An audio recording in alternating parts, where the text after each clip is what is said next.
After many requests from our viewers, Khalil Mitchell from Asan Mosque is back with us in the studio. He's been working with new Muslims for over 20 years and he says that they face many challenges and it's time for us to address them right now.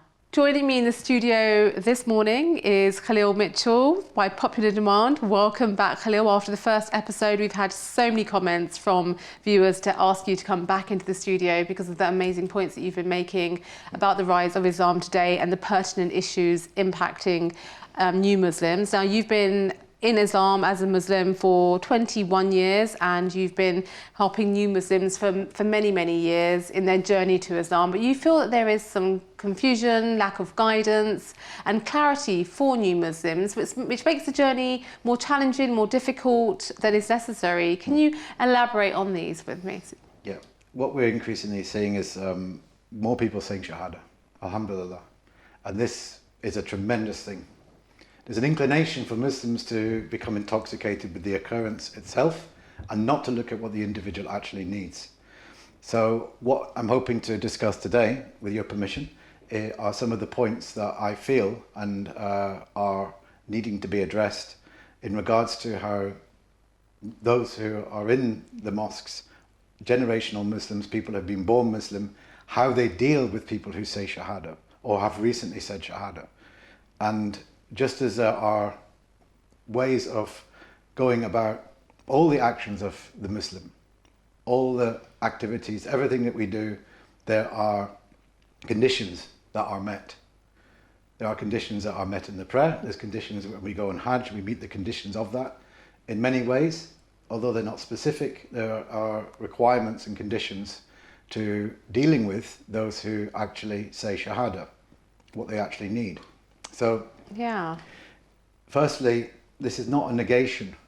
I don't mean to be overtly critical or negative of the rise in people who are coming into Islam. No, this is a good thing. It has to be all hands on deck.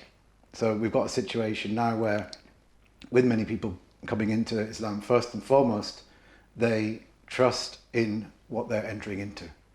And many of them have taken a long time to actually open to the idea of becoming something other than what they are. So with whoever is watching this, who has recently said Shahada, I say, trust that Allah will guide you. You will find your footing.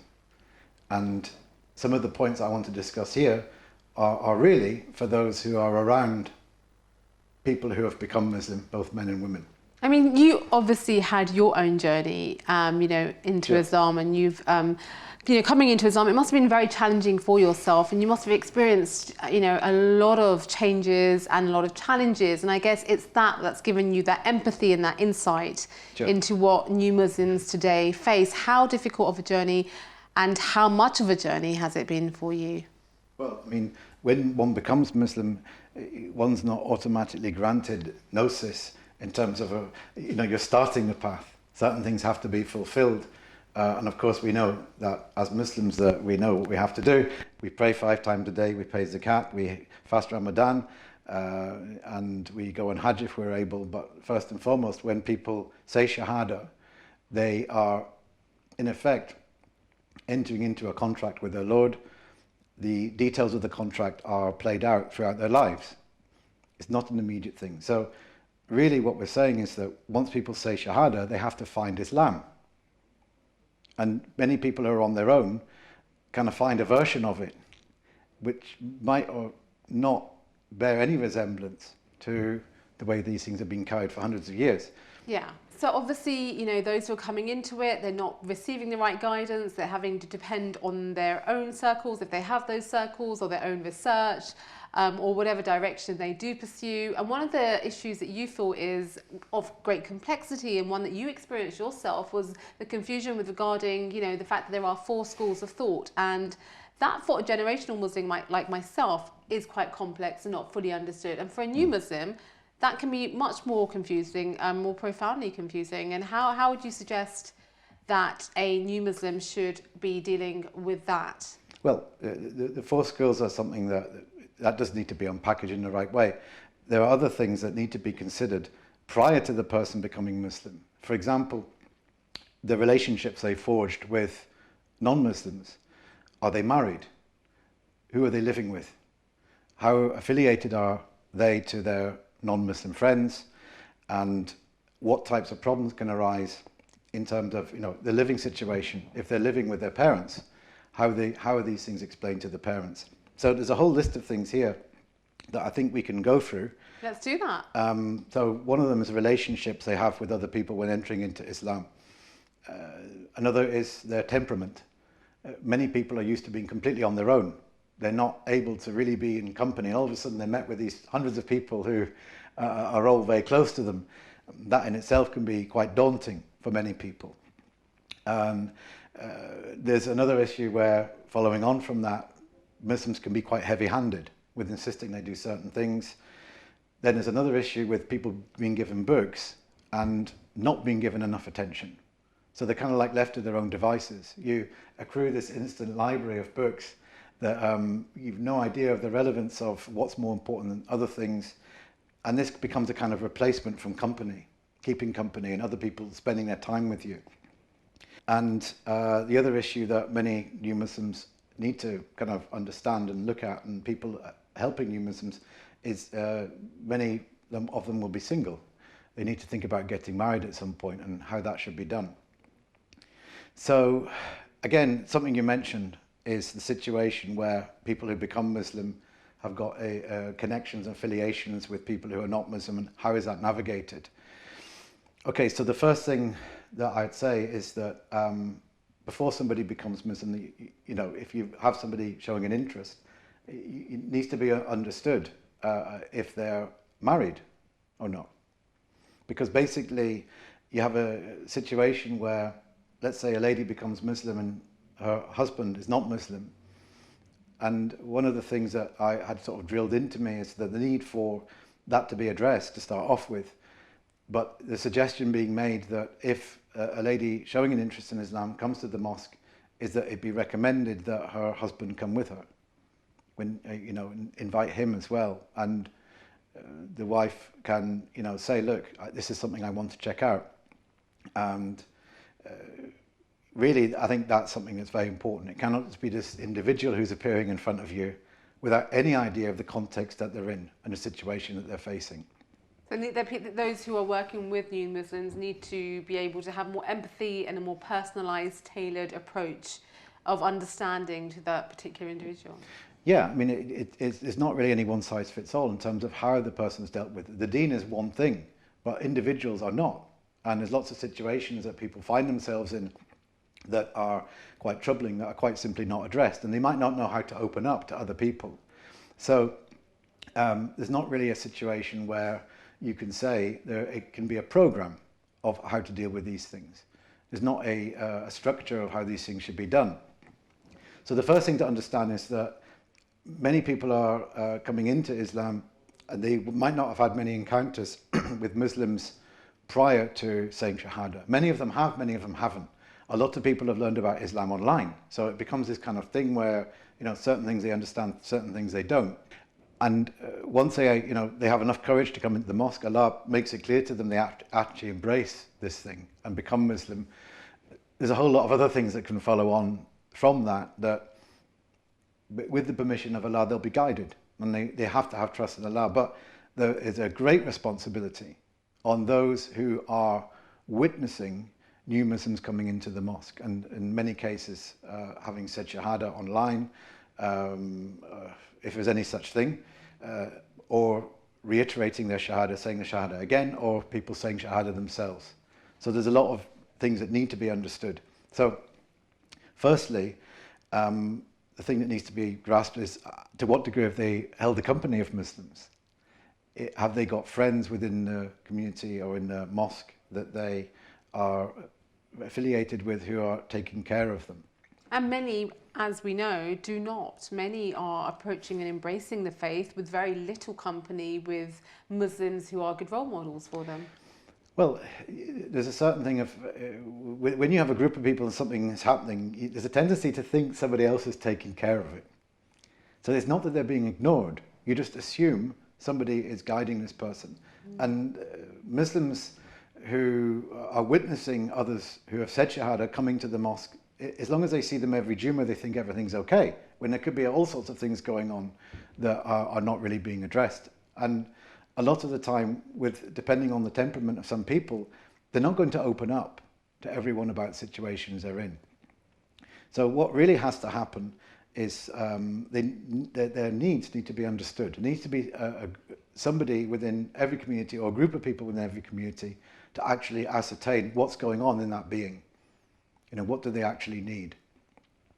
We're very good at explaining what needs to happen in the prayer and what books should be read, but in reality, it's when you're learning to drive a car, you can learn to drive a car with books. It's conceivable, but nearly nobody does that. If you don't learn to drive a car on your own with books, you actually have a person guiding you. It's inconceivable that people are coming into Islam and are not really having a guide or several people to guide them personally to see what their issues are. You know, are they changing gears correctly? You know, these types of things that need to be observed, and you need to have somebody there or a group of people there whose job is that particular thing. Why do we have this level of ignorance or lack of knowledge of the needs of those who are embracing Islam? Well, it's many generational Muslims simply don't know what a non-Muslim goes through when they take the step into Islam. More often than not, there are knowledges that the non-Muslim has that they've gone through to do with the different aspects of kufr and society and the things that they're not going to fall victim to, things that they're not going to fall, into again after they say Shahada. So there's knowledges that new Muslims have that generational Muslims don't have, because they're not going to fall victim to, putting themselves near this or near that. At the same time, it's not really a lack of intention, it's a lack of well-calibrated knowledge and advice and understanding of needs. So it's not that there's a problem with the knowledge of people who are around these new Muslims in terms of the deen, but there is a kind of lack of understanding of what they need after coming in.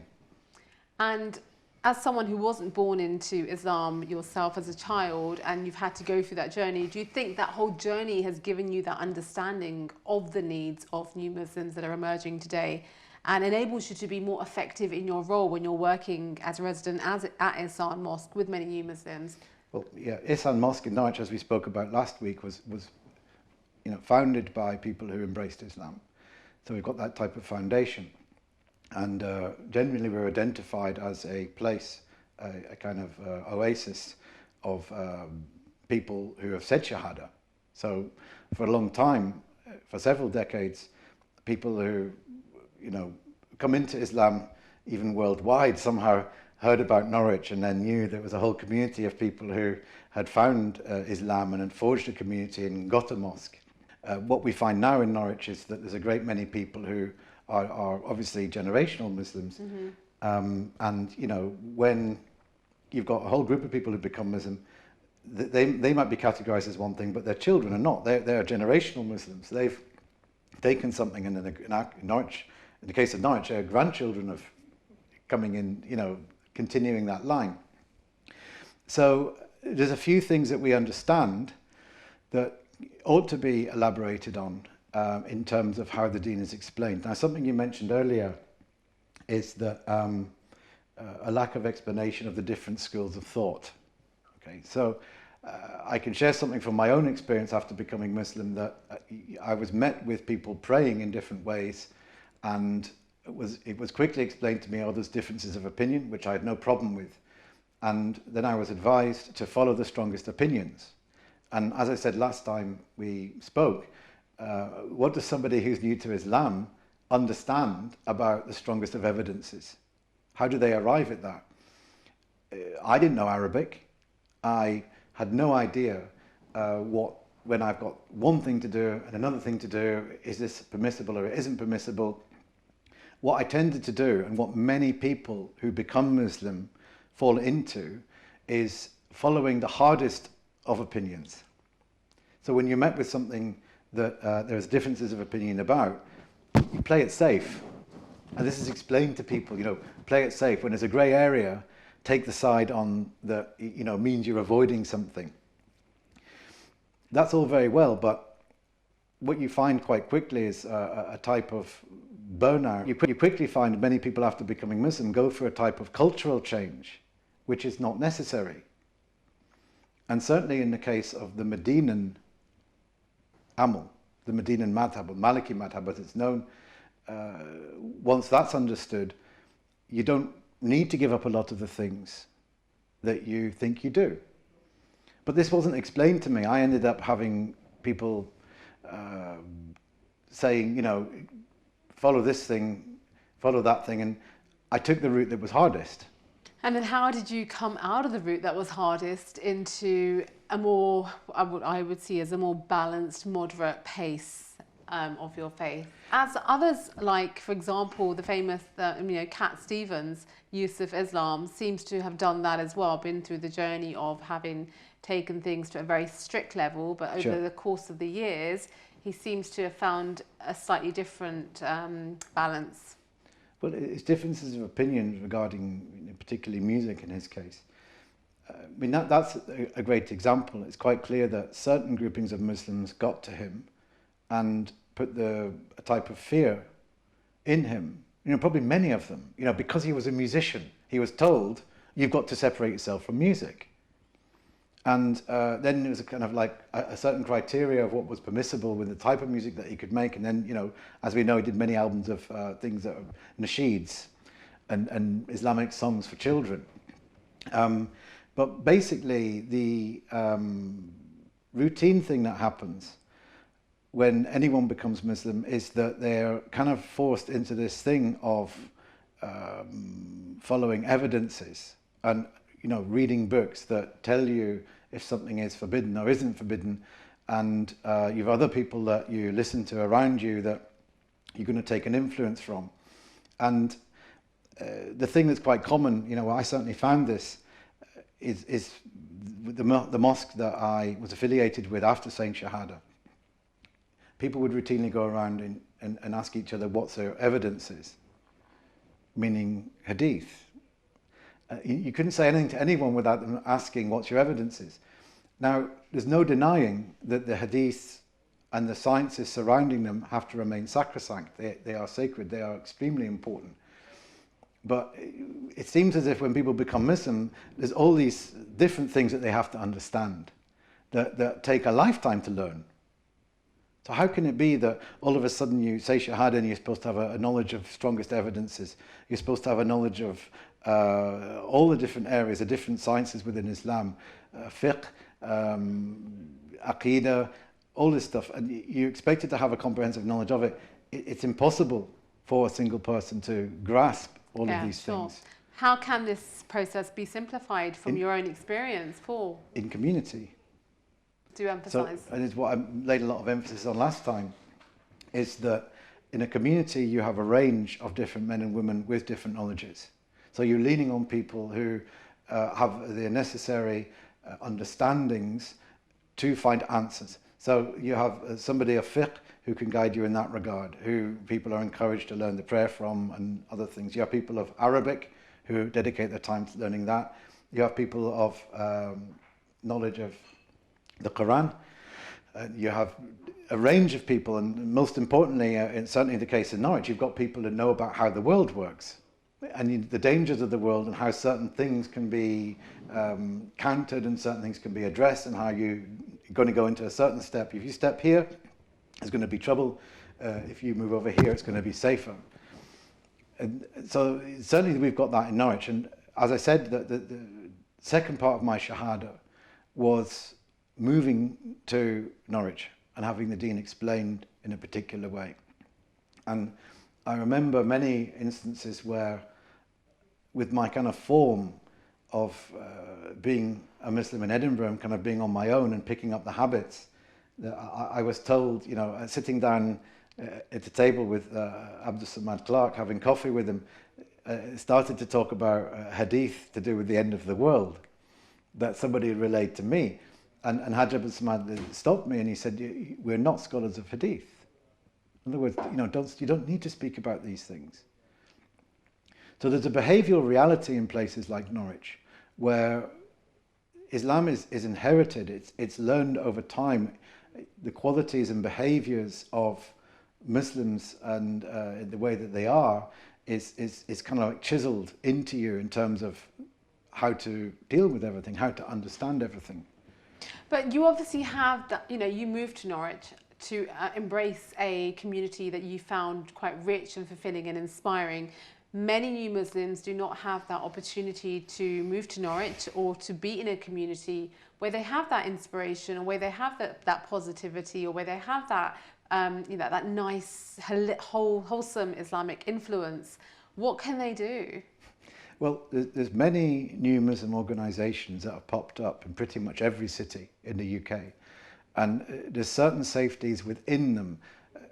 I don't want to paint a picture of them all being the same, but again, some of the problems that arise that I found is a lack of emphasis on the new Muslim following a madhab, following one madhab. And they're not really advised to do it. What they might do is point the person coming into the deen to a particular scholar they become affiliated with who's taking their time to help them. The madhab of that man or the understanding of that man is not disclosed. Now, this has been explained to me as the way things should be done because somehow people are not able to understand there's different schools and all these types of things. There's a problem with that in as much as what I found, certainly in Edinburgh, before I encountered any kind of coherent explanation, was that, a group of people will arise that will take the new Muslim and point to these people and say, these people follow Imam Abu Hanifa, these people follow Imam Shafi, and these people don't follow anything. We follow the Quran and the Sunnah, the Messenger Sallallahu Alaihi Wasallam. So this thing that we all know the name of, that has its origins in the last few hundred years of being free of the expertise of the deen through the scholars that we understand within the four madhabs, these people pop up and quite quickly can pull new Muslims into their foray. And that can lead to a whole path of confusion. And basically, we've had that. They have different names. Many people call them Wahhabis. Many people call them Salafis. Neither of those names are appropriate because Wahhab is a divine name. Salaf is to do with the original followers. The original followers, it's not. They might desire to be that, but the entire thing of them arriving at the decisions that they follow within the last few hundred years, not taking from the scholars of a few hundred years after the death of the Messenger of Allah Sallallahu Alaihi Wasallam, this is problematic within itself. So I quickly realized that this idea that Islam went through this kind of revision, went through this revitalization in the last few hundred years, and that people before that had gone astray, I thought it's absolute nonsense.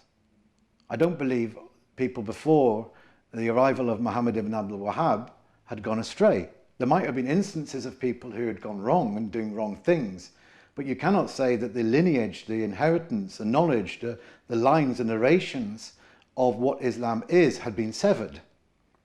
But I was told that that was the case. So many new Muslims, it really has to be a defense against this type of thing. There has to be a defense against Wahhabism or Salafism.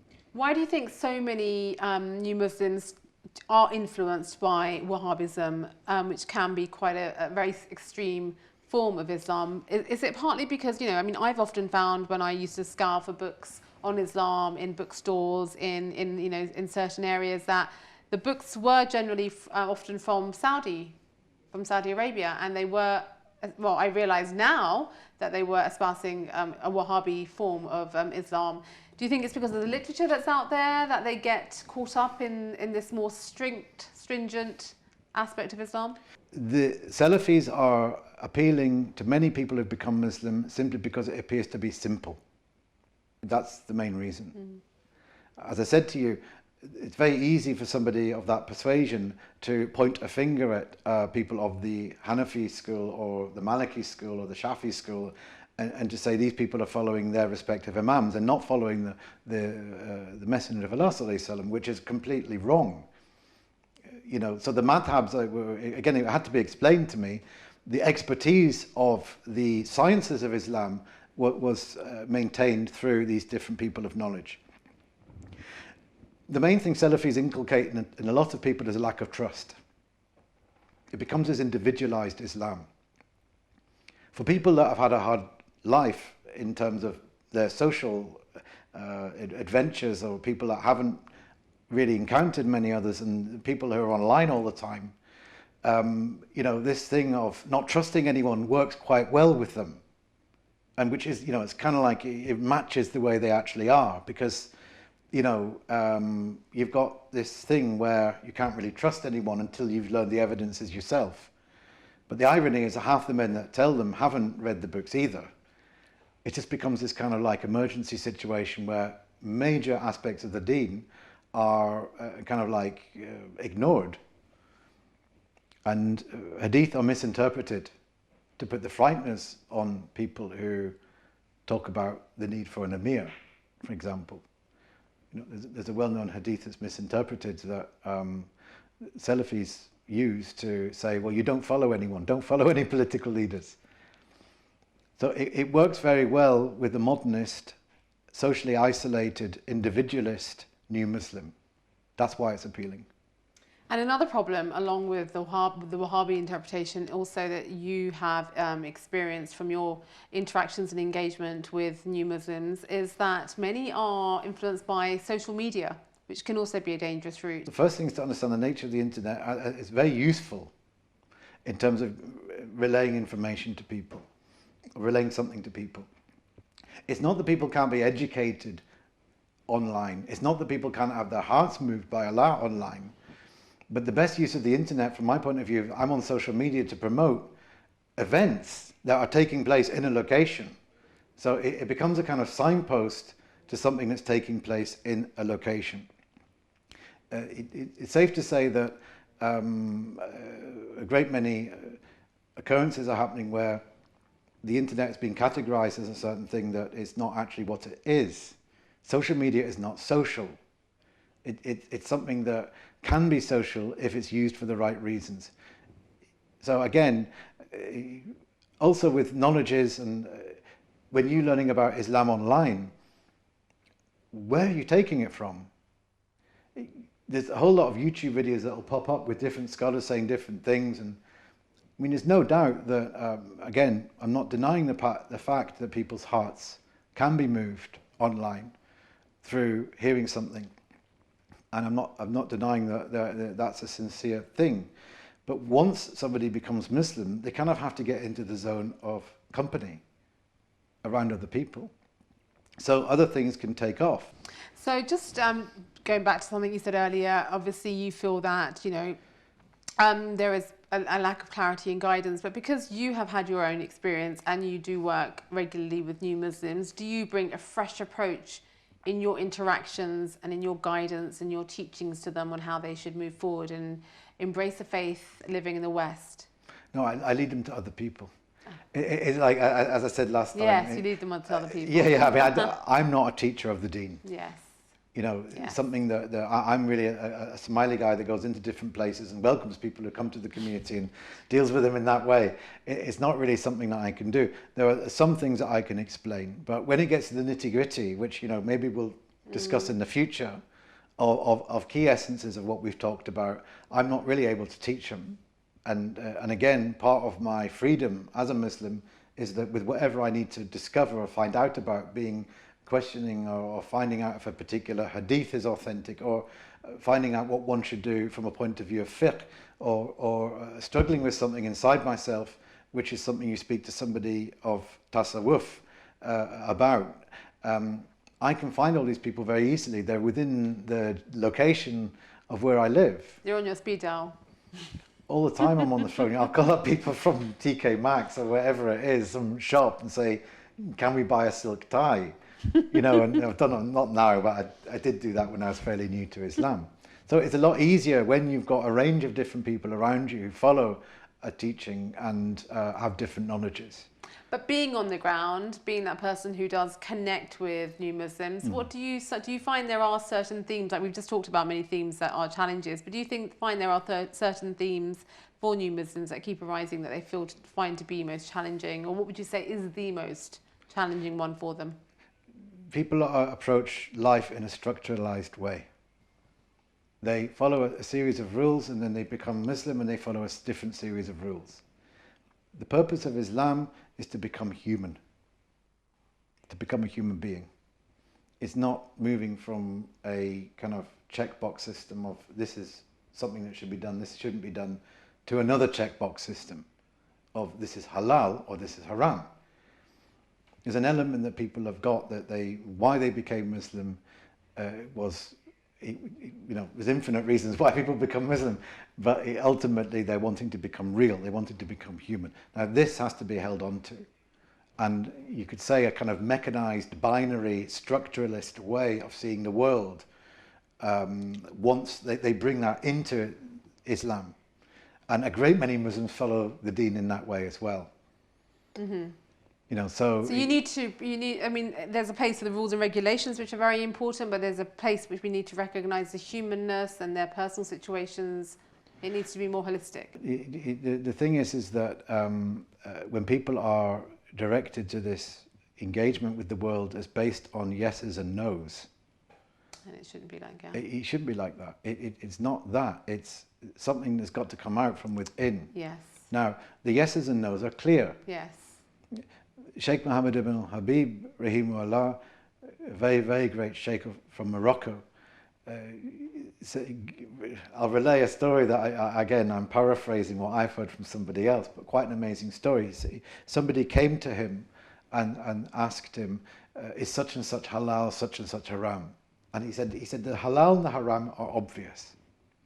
And he gave an example. He said, when I'm eating a steak at the table, my cat's waiting there, and obviously the cat wants some of the steak. He said, if I cut a bit of the steak off and put it down for the cat will remain beside me and eat the steak. If for whatever reason I'm distracted, leave the table, leave the steak on the table and go out the room, and the cat jumps on the table, grabs the steak or grabs some of it, and he said it will run away. It won't stay beside me and eat the steak if it's done it when it shouldn't have. Even the cat knows what's halal and haram. This is what he said. And so the point he was making is that many people obsess with these things, and many people coming into Islam obsess with these things. And again, it's part of the type of, there's a disposition that people have. You could go so far to say it's quite neurotic. The condition that many people have, Muslims and non-Muslims at this time. The modern world has turned people into these mental beings where everything is thought about far too much. Mm-hmm. We've got to live, we've got to be able to breathe, we've got to be able to function, we've got to be able to be human, we've got to be able to recognize what's going on in front of us, not being in this continual kind of maelstrom inside our heads. If you were to go back those 21 years and you were to be embracing Islam again, how would you change your experience? What would you do differently? Because I can sense the very many lessons learned along the way. Absolutely nothing. I don't believe that. You'd appreciate the journey then that you've been on? Well, there's a few times where I feel like I've made a complete clown of myself going to speak to people at tables about Islam when I shouldn't have, and they thought I was a complete lunatic. I mean, there might have been a few sort of pseudo-missionary endeavours that I had after becoming Muslim, with this overzealous desire to share Islam with everyone. That was one of the things that happened to me. But again, your approach is very different now in that regard, isn't it? I don't really know. I try. It's different situations when I let people know that I'm Muslim, when I won't let people know I'm Muslim. If I'm going to be seeing them regularly, I don't say anything about Islam because they hopefully can see something through my behaviour. Which is the best teacher anyway. Well, if people are blessed by Allah to be in the company of Muslims and to Allah opens their hearts, then of course that's huge. It's a massive thing.